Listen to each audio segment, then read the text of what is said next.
And I will just change that. Natalia brought up, and it's a good point. The what was that last word? Natalia, brought up the that 3 days postcard, which could be a cool January, and then the events could go off February. But whatever. You think these go January? Andrew said he liked it. I think the events are better. You don't like that? Damn it! I knew Todd was gonna do this. No. What was the thing? It's like a 3 days postcard, all the days that you can go to the reality is, I think that's great, but we include that stuff in the newsletter like every single month. Oh, we do? Yeah. It's like if you read the newsletter, then maybe you would know that.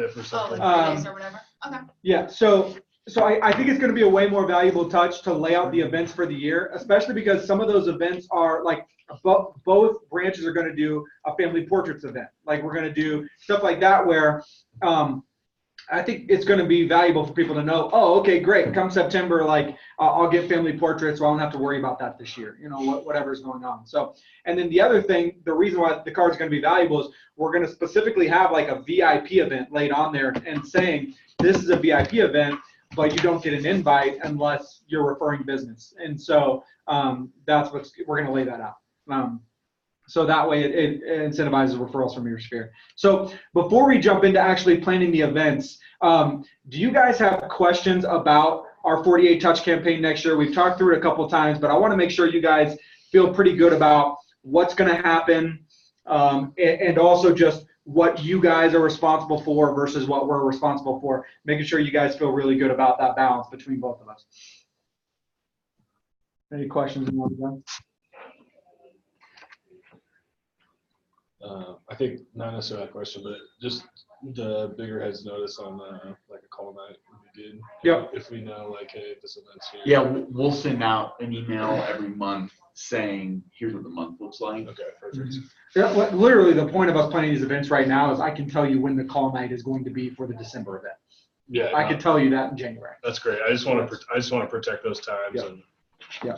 The reality is, like, last year we got out the events we needed to, but we just got them planned. There wasn't a lot of notice, and so that's another reason we want to plan, like, just let you guys know what the events are now, because then part of the planning I'm doing is I'm saying, here's when the first touch goes out, here's when the call night is, here's when all that stuff is. So we're planning that for the whole year. So come 2 weeks from now, you guys would be able to know the entire schedule of when is the first marketing touch going out for our Colorado Rockies baseball game or whatever. So yeah, we'll have all that for sure. Yeah. Any questions about the touches or your guys' participation? No? Okay. So what I will say simply about your guys' participation is truly the most important thing that you guys can do is get your people's contact information verified and correct. Like, truly, that is the most important thing you can do, because it does not matter how many awesome touches we do. If your people aren't getting those touches, then it doesn't matter. It's irrelevant for you. So, and I just want to reiterate again, like, we spent a lot of time talking with people that this is their specialty to ramp up and design this campaign for next year. So really, your biggest opportunity is make sure that all my current people's information is correct. Get that info in there, make sure they're getting the touches, and then one of your next biggest opportunities is make sure you continue to add to that list throughout the year. Like that's because the reality is, like, as your database grows, you're building value for yourself, because that database is something that if you keep touching it and keep staying in touch with it, it's going to give you money however long you want it to give you money every year, whether you're with us or not. If you're doing a marketing campaign, it's going to be reciprocal dollars for you. So it's a value for you and for you for the future and for right now to be working on that, to be building that. So in light of what we said on Tuesday, all of you guys will have full-on Sphere local Mets, which is people that you have phone, email, and addresses for. Those people are getting all 48 touches. And then a lot of you guys are going to have people that are basically what I would call potential Spheres. those are people that you don't have all the contact information for. Maybe you just have phone, email, but maybe not an address yet. What we heard from you guys on Tuesday was, for the most part, those are people where I'm trying to get them there. I'm trying to get them all the way to Sphere to where I'm comfortable having all their information. But I think the touches are valuable enough that I'd still like them getting the touches because that could help me turn them into a Sphere. So, what I'm going to, that's where I would start for you guys. Like your potential Sphere, they're still going to get the email touches. They'll still get the phone call touches if you have that information in there. But as you grow your Sphere this year to make more money from Sphere, that's the first place I would start, all those potential Spheres. Because your goal is, hopefully you earn enough respect, they know you, like you, trust you enough that then you can get their then you can get their address, and then they become full-blown Sphere, right? And then outside of that, it's just making more friends or closing more transactions. The more transactions you close, the more people that get added to your database. But you can very simply create rhythms in your life where you're just in networking groups of people that you know, and you're building relationships that way. Maybe it's people you already know that you just need to put on that list. So that'll be your challenge, is growing that list. And then the last thing I'll say about your participation for the year is really two things. Show up at events and participate in the call nights. That's pretty much it. If you guys do those things, we'll take care of the rest. So get your Sphere's contact information correctly, keep adding more people to your Sphere, show up at the events, and participate in the call nights. Yep. And my challenge to you guys is being ambitious, being competitive, being people I know that want to be better than everyone else. Where most people fail are those call touches. That's where most people fail. Because what is the easiest thing to do for your Sphere? Set them up on a mailer and just forget about it, right? And we will not get the conversion that we want to get if that's all you're doing, okay? And so if you want to get the conversion, like the best possible conversion, you need to be participating in those call nights, taking your Sphere out for coffee, doing those things, right? And as a reminder, that's not popping up in Boomtown anymore. We're going to be letting you know, hey, call night's coming up this month or whatever. Let's make sure we're on that. We're reaching out to people. We're doing that. So just to clarify, so local Met is going to be a Sphere, in Boomtown is going to be someone that's a Sphere. Is there going to be a new tag for potential Sphere that we can add? You can make your own tag. We can do that. Mm-hmm. Okay. I don't know the answer to that. That's fine. If I can make my own tag, I can just tag potential Sphere. That way I can just search potential Spheres, and then I know, like, hey, I need to meet this person. Let me add some nuance to this. So what we're realizing is there's a lot of like routes into Sphere, and so all of our archives from now on are going to start getting the newsletter. Even non-local will start getting non-local newsletter, and so it's not really about Sphere and potential Sphere as much as it is Sphere and then everybody in the database. What can we do for those people in the database? And so if we have a huge event that it doesn't cost, like there's not much marginal cost, we'll blast that out to 2,000 people, or whatever. We'll blast it out to, I guess that is how big our database is anyway. Blast it out to 10,000 people. And the newsletter, we'll send it to every archive, but not any of the trash. And so it's not as much about like potential Sphere, but so I don't quite know what that system is, but I don't think it's as simple as just the tag. Well, I think for me at least, I can at least add that. That way I know if I'm trying to grow my Sphere that these are the people I need to go to first. So I can. Sure. Does that make sense? Sure. So we need to talk about what that system looks like, and then we'll let you guys know for that. My initial thought, Andrew, was that they were just going to tag local Met, and then it's going to get out of that spreadsheet, and then when they go in there to verify, they can let us know this is not local Met, this is potential Sphere, and then that way, we know how it needs to get organized that way. Because I'd rather them not just bank on us finding those people in some routes or make sure there's the right category or whatever. I'd rather you guys err on just tagging them local Met, and then us saying, all right, then we need all this information for it to be local Met, and you to say, I'm not going to give address, it's a potential Sphere, and then we can correct it that way. I'd rather you guys err on just marking it local Met, and then we can correct it through the verification process. But I'll talk with Andrew to figure out what's the best system for that. And you guys asked on TV, they asked the question, do I update in the spreadsheet or in Boomtown? Just update in Boomtown. So this spreadsheet was kind of a one-time thing. And like he said, you know, in the last 3 weeks or whatever since we started doing this spreadsheet, if you had anybody else who's come up, just tag them in Boomtown. Buyer, seller, closed, local met, and I'll get them in here. And so like the process with Sphere will be, you just tag them in Boomtown because it's part of your normal workflow. You know, as you're in there, you know, maybe you just come across somebody as you're doing dials and you realize, oh, this is a Sphere, you know, or you put all your Bible study friends in, you know, whatever it is, just tag them. And then it goes like weekly, then I will scrub and I will see what information do we have, and we'll do some kind of verification process with you. Then it gets into my database. It gets into our official Sphere database. So that's still the mechanism you use. You'll never come back to the spreadsheet after January 1st. That's the goal if we can get all this scrubbed.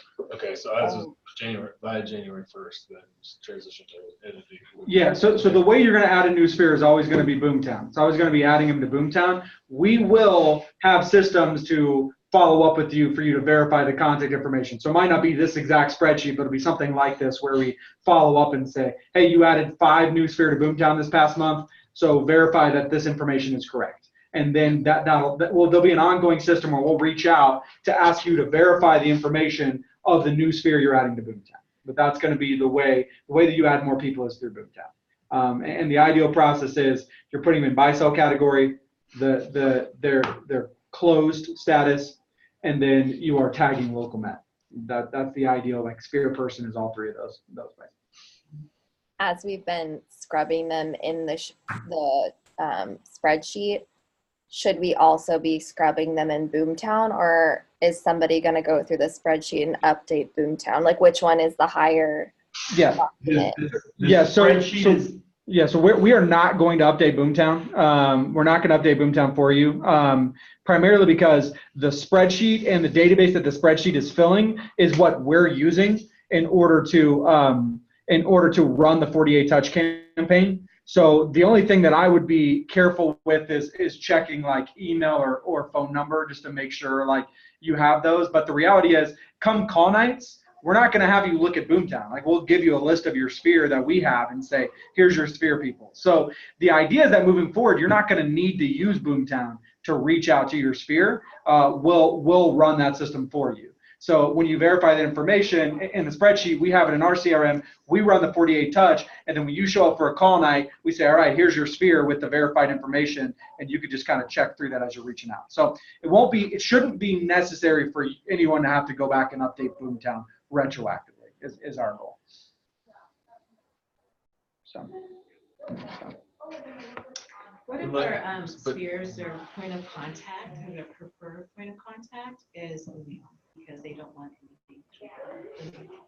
How are we going to look at that? That's a good question. If they prefer nothing through the mail, then, I mean, they're going to be in the potential Sphere category, and nothing will change about the touches they get or anything like that. So it's the only thing that changes is they're not marked as Sphere. They're only marked as potential Sphere. And maybe you know that personally they're going to convert a little bit better than a potential Sphere because they're actually Sphere. They just don't want mail stuff. But nothing will change. That'll still be marked as potential Sphere. I do.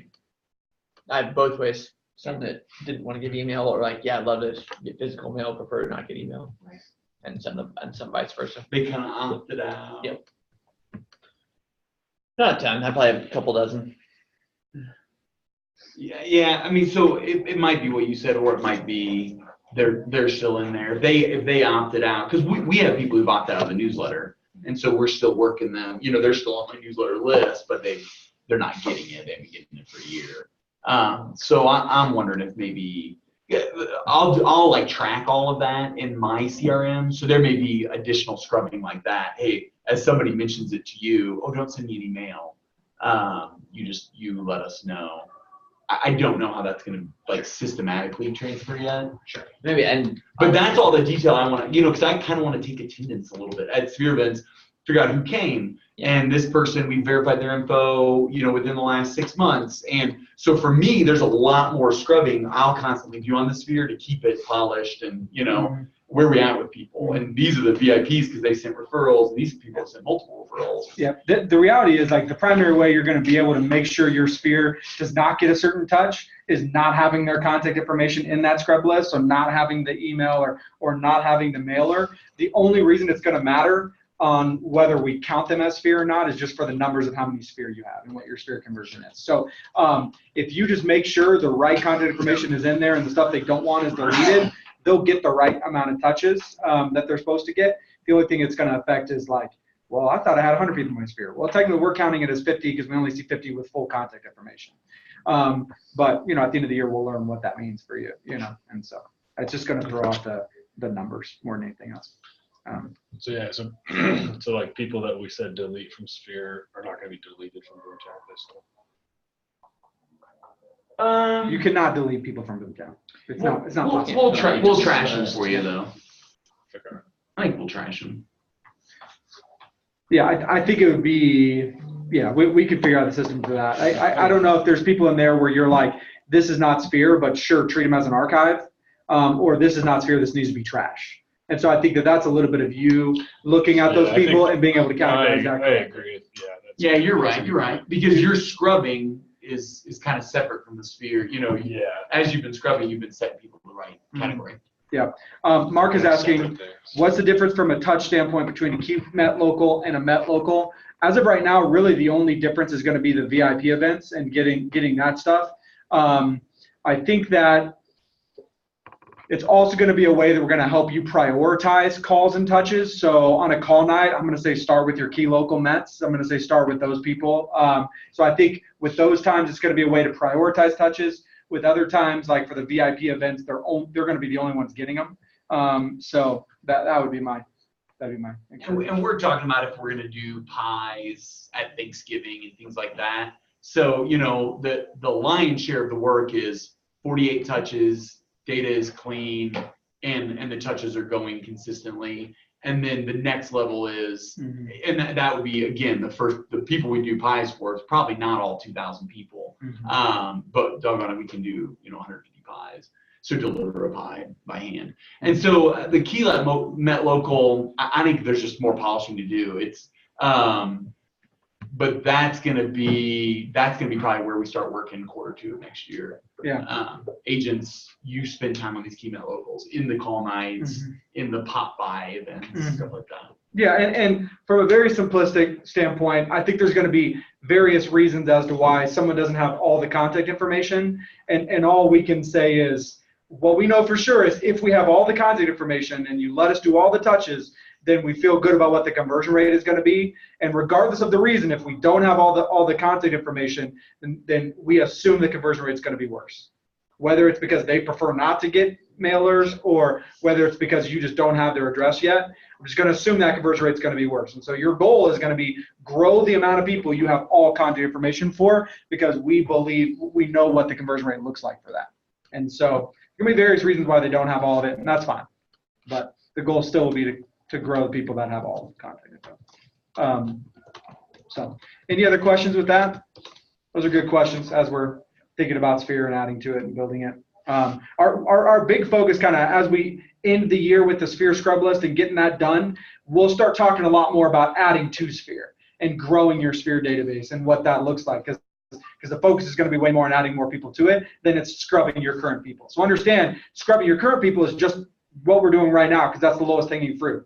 But the next step is going to be adding people. And so we'll start talking about that a lot more moving into next year.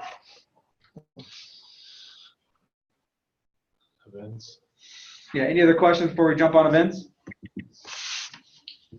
Well, and let me ask a question. Is this, so man, there's just so much that has gone into this, like campaign and planning and stuff. And so even like, you know, I'm trying to just say, like, honestly, I don't know on Key Met Local. Like we have ideas about what we want to do, but what Tyler's saying is we know the low hanging fruit is this cleanup that ends January 1st and then adding people. And so we're trying to not overcomplicate it. You know, so a little bit me saying there's some stuff with Key Met Local, but don't spend much time there. There's some stuff with like opting out of mail and stuff, but let's just do one thing at a time. So I just want to like address that. There's going to be a lot more building that we do this year toward it. But we're kind of trying to just fight off one piece at a time, especially in light of all the boomtown scrubbing you guys are doing. But so I don't know, is that making sense? And does anybody like, nah, I want more. I need to understand more of what the long-term plan is in 2020. No, I think that's good. Okay. Cool. So the one other thing I'll say before we jump into events is just reminding you guys again what that 48 touch campaign looks like. So from a simple standpoint, every single month, the people in your sphere are going to get a postcard that we've developed that's unique every single month.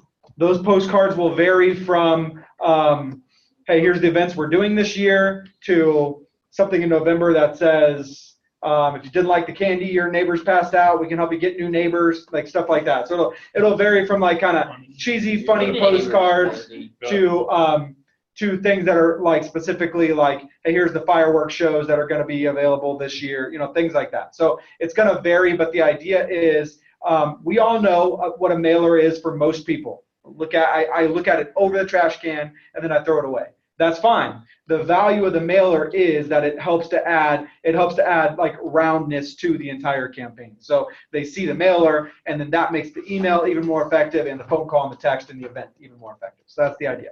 So every month they're going to have a mailer. Every month they're going to have a newsletter. And I would encourage you guys to read those newsletters because we're working really hard to make sure those are valuable. Every single month, those newsletters have like a frequently asked question. We're trying to give them good information. There's a good story of like a past client, and then there's actually helpful information about something local to them, like here's some cool events to do locally for you. So we want to entertain, we want to inform, and then we want to try to push to the website. So there's links for them to be able to click right through to Boomtown and start viewing properties. Again, since they're all already registered in Boomtown, they'll go straight to your Boomtown. It's not like they're looking at somebody else's. So they're going to get a mailer, they're going to get a newsletter, and then every month there's going to be 2 other touches that are somehow an event related, basically. So there may be like a text invite going out to an event that's going to be that month or next month. There may be like an email recap from the event the previous month, but that's basically what's going on is every month. It might be the event itself is happening, but every month there's a mailer, a newsletter, and then 2 event type touches, and that fills out the 48 touch campaign. So that's what that looks like. Questions on that? Does that make sense? What we're doing there? There'll be a 5th event, which will be a VIP event. So there'll actually be an extra touches on top of that for the VIPs. But our goal is, I want to give you some soft touches that hopefully aren't too annoying, like kind of a funny mailer and a good newsletter. And then everything else is going to be about inviting you to a free event. So hopefully you're not annoyed by that. And then showing up at the event and being there. So cool. So that being said, because half of the touches are event related, we want to make sure the events are awesome. So we want to make sure that the event is something that people are going to want to go to. We want to make sure they're balanced. So we don't want them all to be families. We want there to also be some stuff for like young adults or something like that, people that don't have kids. And we want the event itself to be something that's interesting. So we want it to be, typically we feel like every event has to have one big draw to it. If you're just another kind of free Christmas party with nothing big going on, people probably aren't coming. But like, so with the Keller Williams office here, they have pictures with Santa. That's the big draw, right? So for our events this year, free baseball tickets. That's a big draw, right? Free ice skating. We're going to pay for ice skating. That's a relatively big draw, right? Or free family photos, what Phoenix did. That's a big draw, right? So we want something that's a big enough draw that people will be excited about coming. So what we want to do is, this on here is not showing that screen, Andrew. Oh, it's not? No, this is showing some other screen. So what we want to do is show you our proposed events and want to get you guys some ideas on those things. And you will see them now. Dang it. Did it work? Failing. It did not work? It disappeared. Who approved that terrible picture of me? All right, that's. Where's the terrible picture of you? I didn't even see it. What do you see on your screen? Nothing? I'm seeing that. Oh, Seeing good. that. All right, we're good. Okay, so look at your screen. Here's what we have proposed for events this year. Okay, so for Littleton, we proposed that our first quarter event is a happy hour. We've never actually done something like that. I think that that's a younger crowd could kind of come to that. It's because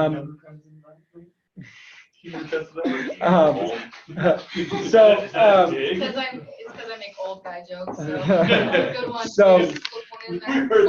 So that's for Littleton.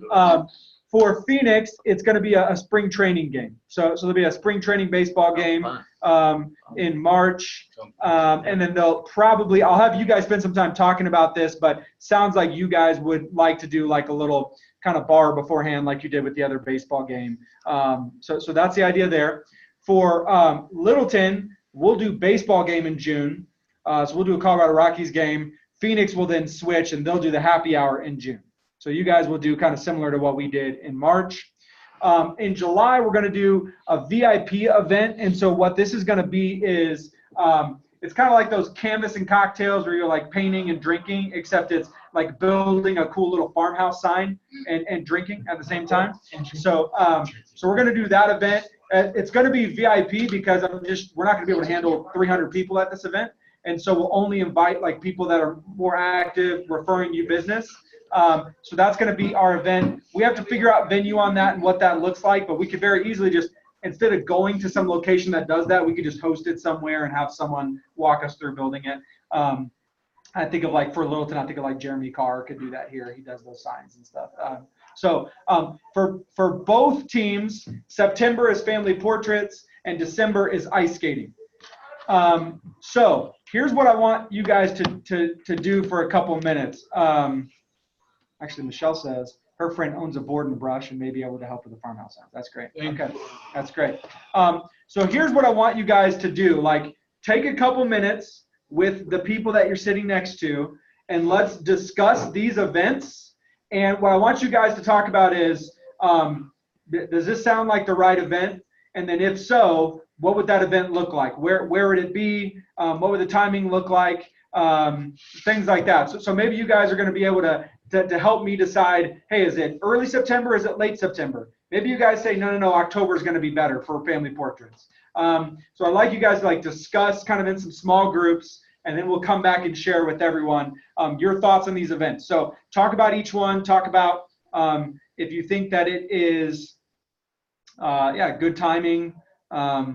If you think that it's a solid event, and what else might be able to be happening at that event. So, happy hour is cool. What if we did it at Dave & Buster's? So there was also like video games and arcades and stuff going on, right? Stuff like that. I thought of that myself. It definitely wasn't Mark that thought of that idea. It was definitely me. That's such a good idea. Definitely wasn't Mark that suggested that. Just make sure you guys know that. Okay. So take a couple minutes, discuss, and then Phoenix people, you guys chat, and then online people, if you guys want to chat with me or each other, you guys are welcome to do that. And then we'll convene back in like 5 minutes or 10 minutes, and then we'll talk about those ideas. All right. Littleton real life people. Littleton human. What about doing Santa at the ice skating? Pictures of Santa. I just think that's a big hit. Yep, I can see that. I just think, especially that I have little kids now, I can only imagine how excited they're going to be when they Yep, I agree. That was probably a missing piece. Yeah, and it just gives them something else to do. Mm-hmm. You know? Yeah, because people like want to come hang out, but ice skating's not my jam. The other option is to connect to the KW event and do it that way. I was here when they did it in the office, and it was just electric. Sure, it was just electric. Yeah, I think that's good. If we're going to do ice skating, we're going to combine doing giving Santa Claus. Not you, Tyler, an actual Santa. I guess I'm working on my beard and start getting fat. Yeah, and even like, obviously, I was out of town for the ice skating event, but I know here they had like crafts and just other things for people to do. Yeah, we had that. I think that, the ice skating thing was cool, but I think it could be a lot bigger, especially if we're going to be skipping almost 4 months in between from September to December. I think we need to make that like one of our biggest events of the year. I think there's an opportunity there that we just need to capitalize on. So since we jumped straight to the ice skating event, from a timing perspective, here's the pain that we felt. We're trying to find the right, like things really start getting busy once December comes. But the reality is, it feels weird to put it before Thanksgiving, and I don't feel like we can put it the weekend of Thanksgiving. So it feels like always the earliest you can do it is the weekend after Thanksgiving, like not the immediate weekend, but the weekend after that. And that's exactly what we did this past year. It just felt late because Thanksgiving was we were late. 2 weekends after. Well, we weren't the immediate weekend after, but we were the weekend after that. Which would I think people We weren't the wanna have Sunday things after a month Thanksgiving, we early, were the Sunday after that. Be able to set them out. I think the first weekend in December. Because it was No, we like just wanted to be 28 or right. something. You're right. Yeah. Yeah. So like I think, Thanksgiving won't always be that late.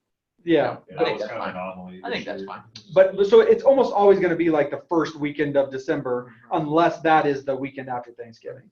Is that timing okay? Like, is there a better Yeah, solution for it'll that? be December 5th. Yep. I think Good timing, Tyler.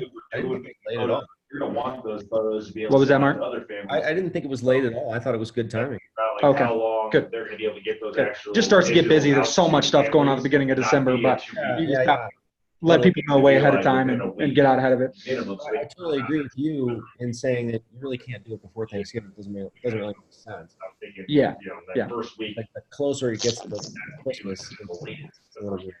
I was thinking we just do it like December 24th. Can we talk about some of the other events too? We could do that. I kind of like the idea of us doing it before anybody else does any of their events, because I feel like, you know, if we have it closest to Thanksgiving as we can, like we did, then we'll have more attendance. Yeah.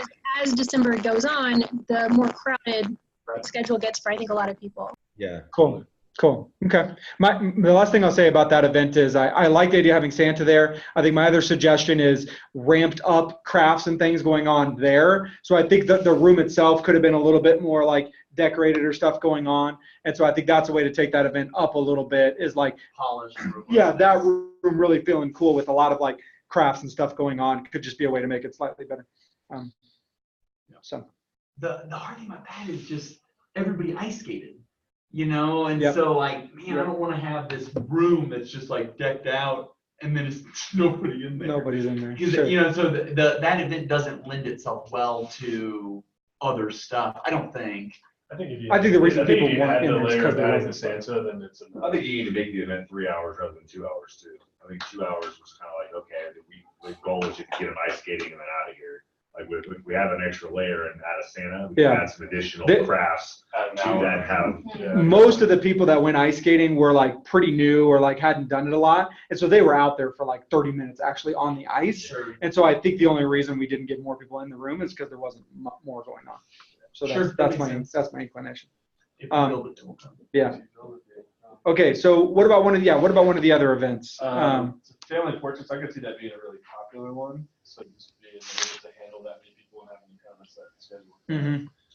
I think September is decent timing, but I would say early September. Like I know most of the schools start like mid-August. And you have Labor Day. Yeah, and you have Have you guys Labor Day. thought about location for that? So Phoenix did like in a park, which I think worked pretty well. It was just I was gonna outside. say an outdoor venue that has some sort of coverage Mhm. if the weather sucks. Yeah. I think that we could definitely I like that. We could definitely plan on a park or something. I mean, honestly, if we were planning outside and it was bad weather, we'd probably just try to audible to inside somewhere. It might be like that movie event where we did something different. Is there any way that we could add like some type of chair? 110. Yeah. For, JP, does it make sense for you guys to do it later than September? Yeesh. But you guys have freedom with that too. If you guys think like early October is better or something, maybe that doesn't make a huge difference. It's like 101 instead of 110 in October, November. like November. Hey, that's completely up to you guys. I mean, you guys could audible that and kind of stack those a little bit closer. But if it needs to be an inside venue for you guys could do that too, if that makes more sense. Yeah, the other event is the very beginning. Of I'd imagine September in Phoenix still feels like summertime. That still feels like summer. I was saying, like, if you could add like some sort of charitable thing to one event, like a coat drive to the ice skating, or like a food drive or back to school drive at the September photos. I think that lends itself better. My opinion is that lends itself better to the family portraits event. That's what I was because there's thinking. not a lot of other like it's a not a lot really of good stuff. event for drop something off, get your photos, and then leave. Yeah. There's not a lot going on there, so I think that my fear was like there's not a ton going on besides just come get your photos and leave. But like we're all hanging out, we're talking with people while they're there. There's food, there's like drinks and stuff, and then they get their photos and then they I would leave. say if you have a barbecue and then add like some sort of drive to, would be just add it later. Yeah. Can we have, because some people don't have families, can we do like pictures with your dog or cat? Mm-hmm. Or Yeah, I armadillo? would definitely add that in your marketing. The holiday armadillo? Yeah. Sure. So just making sure we're being inclusive in the marketing, saying Yeah. this is only if you have kids. Yeah, have you ever seen If you don't have kids, don't even try. Or, Yeah. An adult portrait, so you can just have nice portraits of yourself. Yeah. I'm gonna do a headshot. I'll just sit there by myself. Yeah. So Sing your photos. Sing your photo shots. yeah. So Mark is bringing up the happy hour. So Mark was talking about March Madness for the happy hour. We actually did that last year.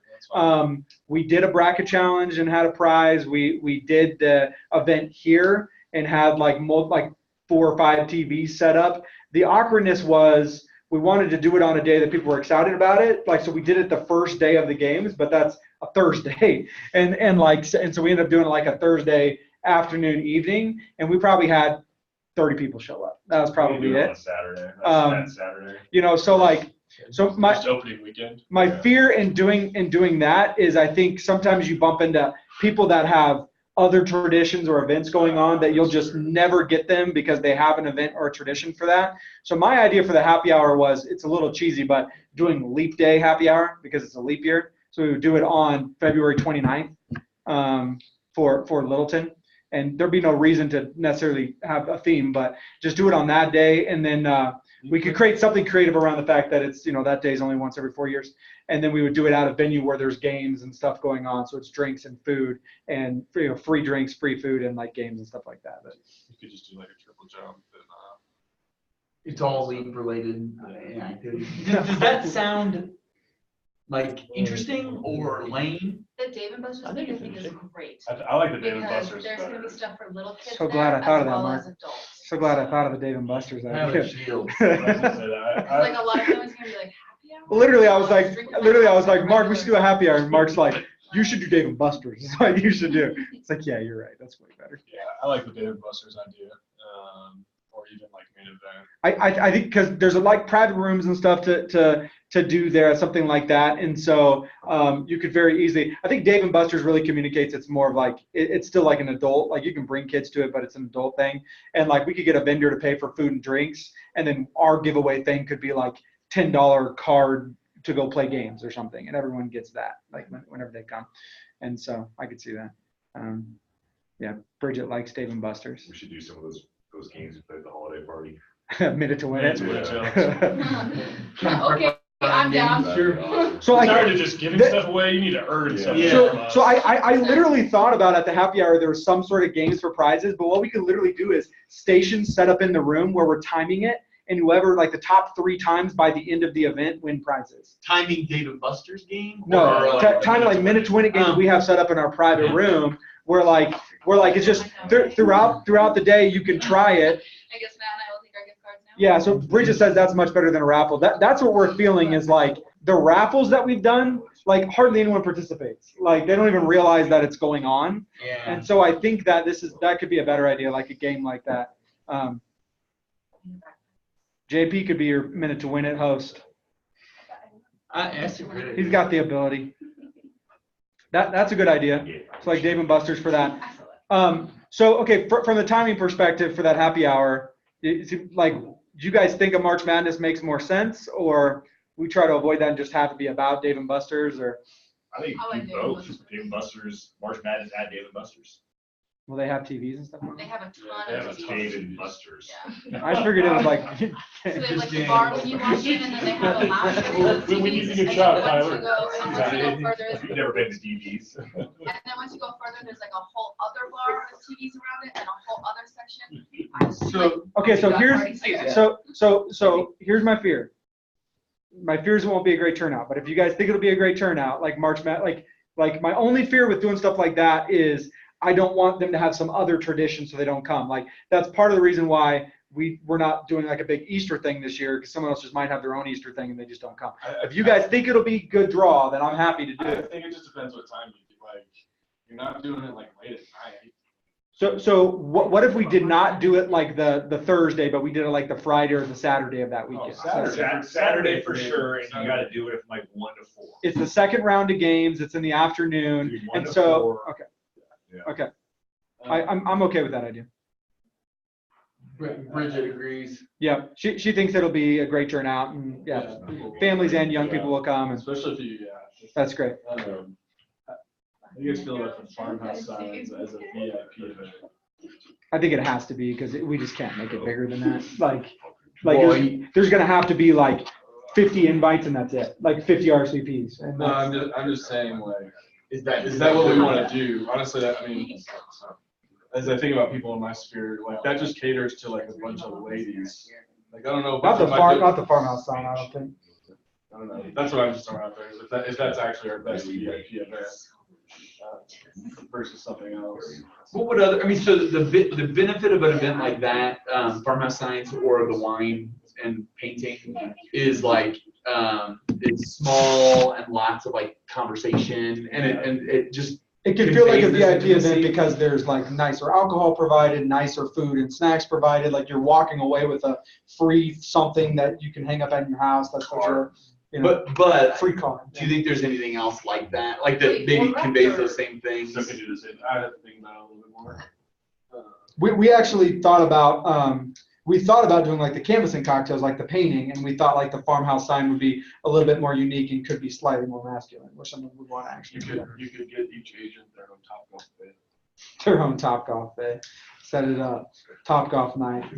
Topgolf night at the. That's not expensive. And you guys ask them. It really isn't that expensive, to be honest. It's like $30 an hour. Come for to my that. own bay at Topgolf. Yeah. It's so Depending on what cool. time you Come to my bay. do. Come to my bay. This is On a my Wednesday. bay. I was Yeah, 11 a.m. on a Wednesday. There's literally a bay that's in Natalia's bay. That's not a bad idea though. Like that would feel like a VIP event as well. So I heard Mikkel Smith was talking about this. She said that like for end of season abs games, suites will go on sale because they're trying to fill them towards the end of the season. And so for her VIP people, they'll buy out suites and have people come. And she said if you get enough people to come, it is not expensive at all. Like Yeah, I will say I think I actually brought that up because you basically just book, you have the one cost of like the suite. Yeah. It's a set cost for the suite, and then you just have a set number of tickets, so then you just fill it out. The issue with that is it's going to be a smaller group for sure. totally. So it's going to be a Super lot. tight knit. That's like VIP of the VIP. The prop, so like I think like when Andrew and I talked about this, the pushback was that is inevitably like a several $100 per person event. Even when you do a suite, it's inevitably a $700 per person event, and we're just not sure the ROI is there for that versus spending $40 per person at like a. So we're just trying to be wise about the money we spend too. Like, do we know that it's, we know it's 5 times better than just doing the canvassing cocktails where we'll see that same return. So that's my fear with that. I would say. I think the farmhouse thing is good. I like that better than the suites. I literally, that was one of my first thoughts was a suite, and then I was and then we just thought about the money there involved. It's pretty set, like couple grand at least if you're doing it. And it's not the couple grand being spent, it's the fact that it's a couple grand with like a cap on like 30 people. Right. And so like if our agents want to be there, then it's like, yeah, like Just our agents in there. just our agents. So you guys want me to buy you a suite is what you're saying. You just want a suite. So basically, we could just Take say it to some the abs. appreciation for the. Let's talk about what we're doing. Okay, and the last thing that we'll talk about is appreciation of it. the baseball game. So last year we did not as nice tickets and a lot more people. That could be an option again, or we could do a little bit of the reverse, which would be nicer tickets, but then limit that number of tickets. So that also feels a little bit more like a VIP event, but not quite as exclusive. So we could go the route of like we're sitting in, $20 or $30 seats or something like that, but then we're not going to buy 400. Wasn't that our biggest draw? It was by far the most amount of people came to that event. There's a ton of people there. Is spring training the same way? That Tickets are. Spring training really depends on the venue that you go to. So I'm doing research for them. There are some spring training complexes where $30 is the cheapest ticket you can buy. Oh. But that's like at the Cubs, which is the Cubs is the most expensive. So there are others where you can get cheaper, but we just have to look into that. Yeah, what are your guys' thoughts on that? Nicer, fewer? Let's blow it up and have 400 people there again. Go crazy. Let's blow it up. Step in the rock pile. Have you been tracking the return from the baseball game at all? No. Trying No, to. That's fair. I know it's hard. Yeah. I think more the better. I just think it's, it's a big draw. We have a big team already. So if we're trying to do something on a smaller scale, we're going to outweigh our clients. We are. I mean, it's just inevitable. Like if every person says, well, you can only have 2 people, and we would times that by 15, that's going to be 30 plus us. I mean, it's just, it's a lot. It's going to end up costing a lot. And I just don't think the return's going to be there. But I'd rather just say full scale and we can just do a bigger event and have more fun with it. Yeah, I will say JP and them did smaller. They had nicer seats, and they said like all their clients were like pleasantly surprised. They thought they'd be up in the nosebleed. So like their clients said really good things about the smaller event. It's different though. You only have 3.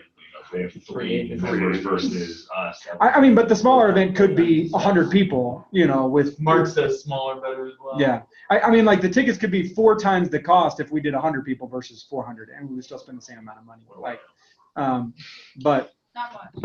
I just don't think you have another event that has that kind of capture. Big draw.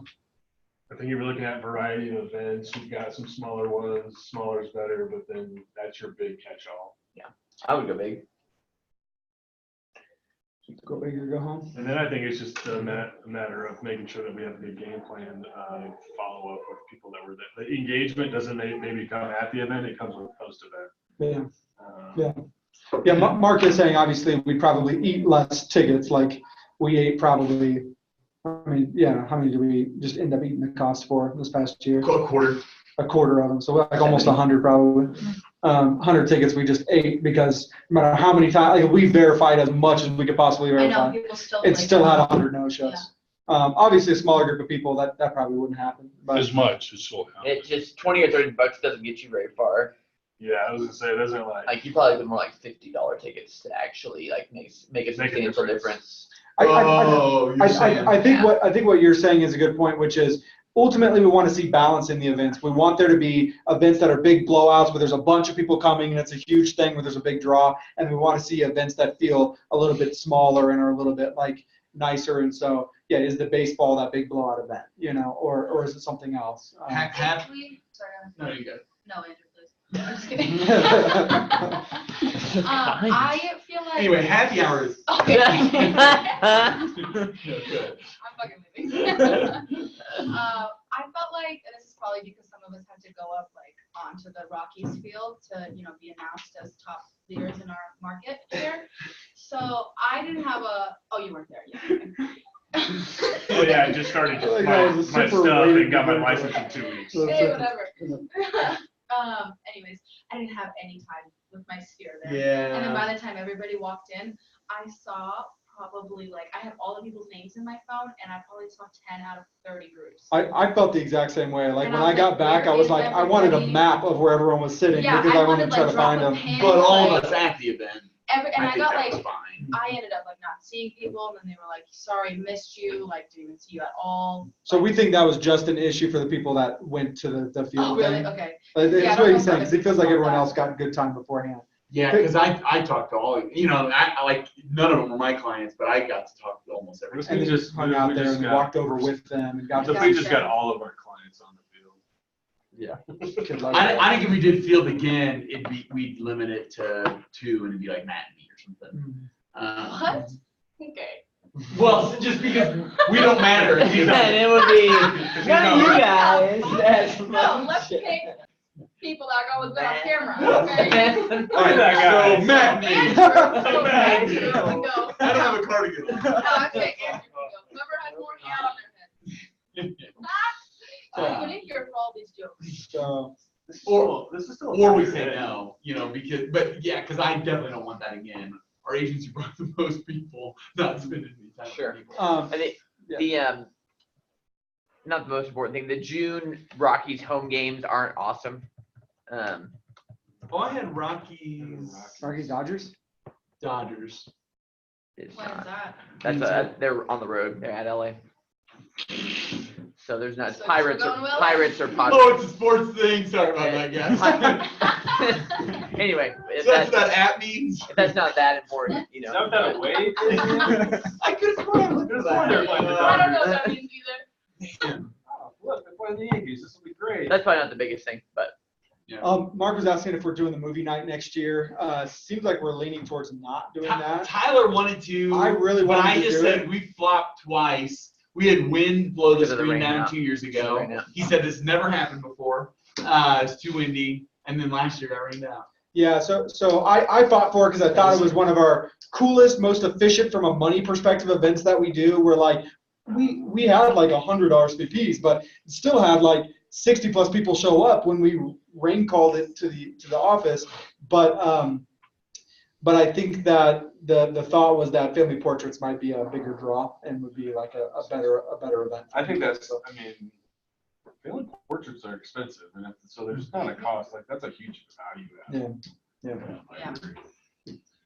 It's, I guess the paying with the movie night is like, it's really contingent on it being outside and great weather. Outside, great weather, you gotta wait till it's dark. There's just so And many- gotta wait till it's dark. We don't know how to do that because you want to There's invite your just kids. we don't know how to do that. 9 o'clock. Is Is it dark yet? Yeah.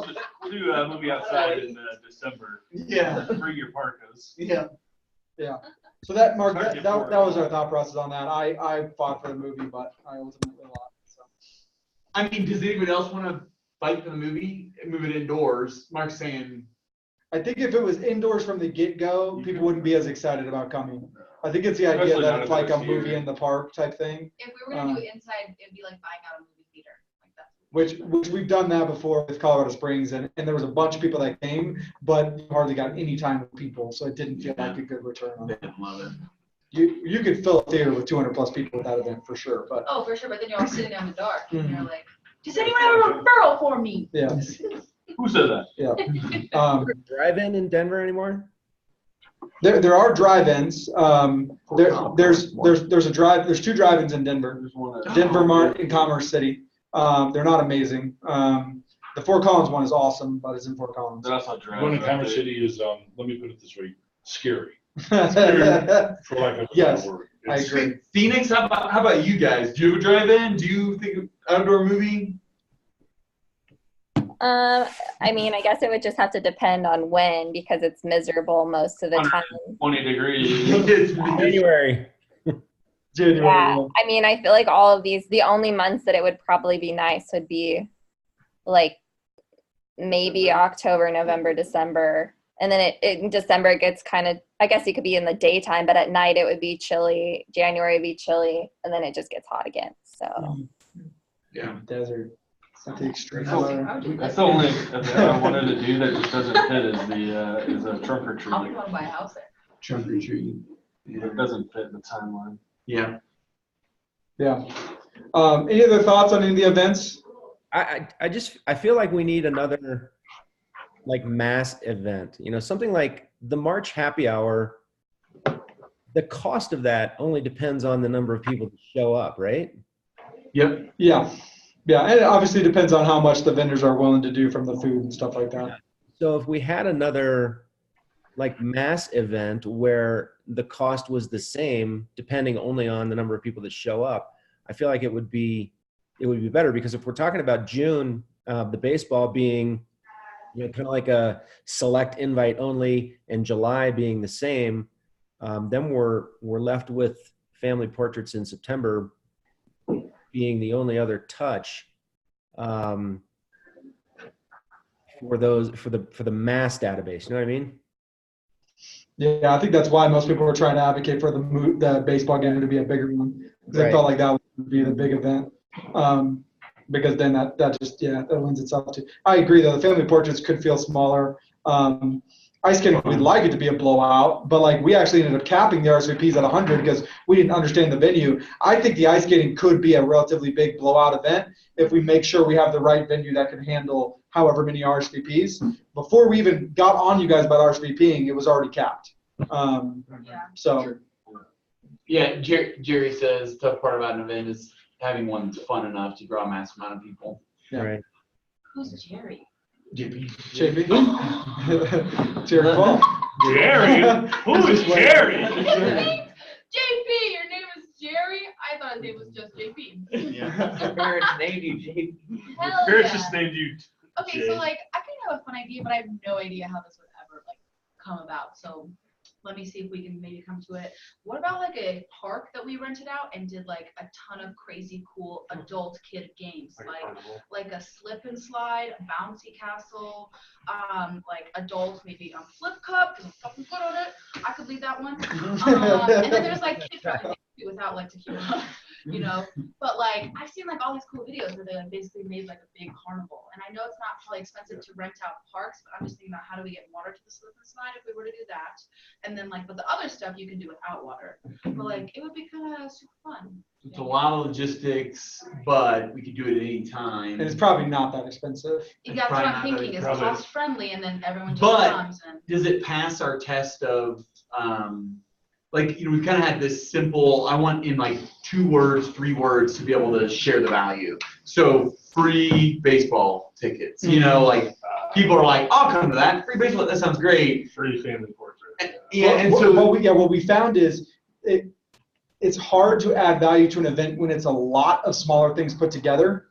It's not as big of a draw than if there's one big thing and then some other smaller things and there. maybe that could It's harder work, to communicate that value Yeah, because they don't trust us that it's actually going to be good. I mean, free day at the carnival or something. Yeah.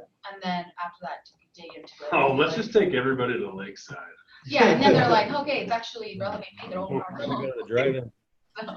it seems like the really simple catch to the event, or really simple like name to the event, draw to the event is what gets people there. And then it seems like a great event then is what will get people back.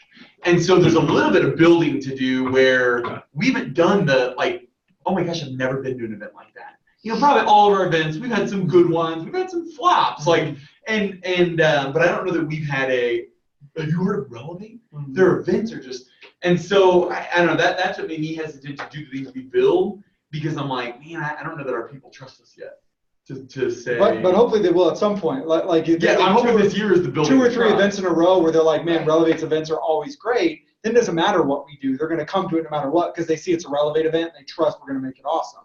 It's like, I know, like at one point I worked for Veterans United, this lender, and their parties were crazy. Like they were always amazing. Like, they gave away cars at their Christmas parties and stuff like that. So if Veterans United put on a party, everyone always goes. No one does an RSVP because they know it's going to be amazing. And so I think eventually you can get to that point, but we haven't earned it yet, I don't think. So you have to have like a big draw. So what you're saying is that we need to give away a car. Yes. Well, I think that's why it's so important to have a big event for our first one this year. Sure. Okay. Like a nice one that people like it. And you're saying like the Dave Dave and and Buster Buster's with the is a happy huge hour. value. I'm with you. I think Dave and Buster's March Madness together, combination. Good during, you know, 1 to 4, there'll be some good games on a Saturday, that first weekend. Yeah, well, there's 1 game going on at that time. I looked at the schedule from this year, so as long as that's okay. There's not multiple games until you get like 5 o'clock at night. Then maybe we do like a 3 to 6. Yeah, I can see. Yeah. And they can just stay afterwards if they want. You know? Sure. Yeah, because games don't have to be going on at the same time because that's not going to be the main focal point. There's going to be other stuff going on. Something like that. We talked NCAA or. And yeah, if you do 3 to 6, you also catch people. High school. If you do 3 to 6, you catch people that have young kids that have naps in the afternoon, so they can just afterwards. Yeah. Yep. Like 3 to 6. Yeah, that's good. Does your dog take naps? Yeah, 1 to 3 is the. That's in the middle of the Cool. Okay, so it's past noon, so I want to wrap up. I didn't feel like we needed to come to a conclusion on anything, but this talking and discussion is super helpful for me. So as I start to think about these events, this is super helpful. I'm going to plan to just keep circling back around to you guys in one-off conversations and just kind of get your opinions as we try to build stuff out. Anything else you guys wanted to share or make sure, you know, that you mentioned before we hop off the call? Anything you guys were thinking or had discussed with somebody? I know some agents do lottery tickets to their spheres in March time. So if everyone came to Dave and Buster's, you get a lottery ticket when you come, like those $1 scratch off things. Oh. So then, Could be like an interesting giveaway or yeah, whatever. like, hey. I could fit with the come, theme for here's your, sure. like, Yeah. entry for a Dave & Buster's card, like you were talking about, and then $1 per person. Like, here's your lottery ticket. That's cool. And then whoever doesn't come, then we just get the lottery ticket. But a lottery ticket is how you you just paying want $1 to get 80 cents. Why would you What? buy a lottery ticket? Yeah. Lottery ticket is you paying $1 to get 80 cents. Okay, I don't want to hear about why you just. It- I don't even want to. I just want the lottery ticket. Yeah, I just The want to. Because then rationale. people are like, well, okay, scratch off. Lottery And then, ticket, you'll rush. yeah. Um, Woo, I'm a good loser. All right. Anything else? Any other thoughts? What if somebody from Sphere legit won money? Well, that's true. That's Cool. And then it's like, hey, where's my Phoenix, card? I'll circle back around with you guys at some point soon. Chat more with you guys about yours, but cool. Perfect. So I mean, like where we're leaving this off with, it's really helpful to get your all's input and buy-in because like we said, the postcard comes out in January, and so these are very close to being official. And so if you have any other thoughts, email them to Tyler, give him a call. We're going to finalize this here in the next couple of days. So it's gospel pretty soon. So we're excited. No, it's not. It's not. All right. It's Adios. Adios. Stop recording.